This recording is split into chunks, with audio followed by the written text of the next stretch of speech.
Flooding in Santa Cruz, St. Elizabeth has taken a turn for the worse, with rising waters now affecting major businesses and public facilities across the town. Yannick Williams has the details. What began as persistent rainfall spiraled into widespread flooding across Santa Cruz, leaving a trail of damage and disruption. For the third time this week, roads were transformed into waterways, but on this occasion, it's worse than before. To pick up my kids and go home, and I can't reach home, and I'm at work from 5 o'clock.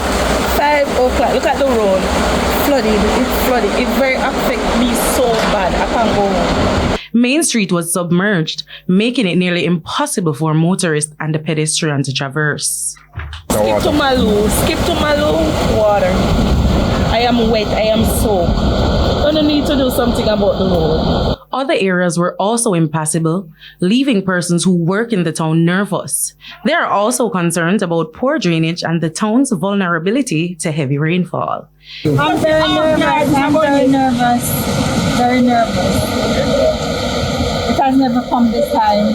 I remember what happened in Melissa. You come right in. It came right inside. Yes, it did come right inside.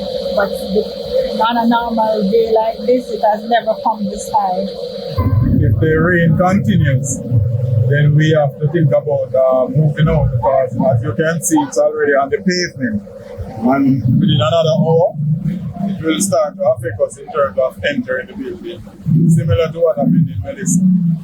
So we're just here watching and hoping that this can pretty much run off as quick as possible. In the meantime, Justice of the Peace of the Santa Cruz area, Patrick Campbell, says this has been an ongoing issue for years. The former Prime Minister, way back as Bruce Colin, came up with a comprehensive plan to deal with drainage in Santa Cruz. I don't know what happened to that plan, but every time it rains like this, Santa Cruz is flooded. Right now, we don't have a bypass, because if you check Hope Drive in a deplorable condition, just fix the other day, see on again. If you check Market Street, it's the same thing. Anywhere you go in Santa Cruz, and it cannot remain like this. Something needs to be done. It's understood that businesses in Doctors Rock were flooded, Holland Bamboo was blocked, and a section of Locovia to Burnt Savannah has been reduced to a single lane traffic. Yannick Williams, TVJ News.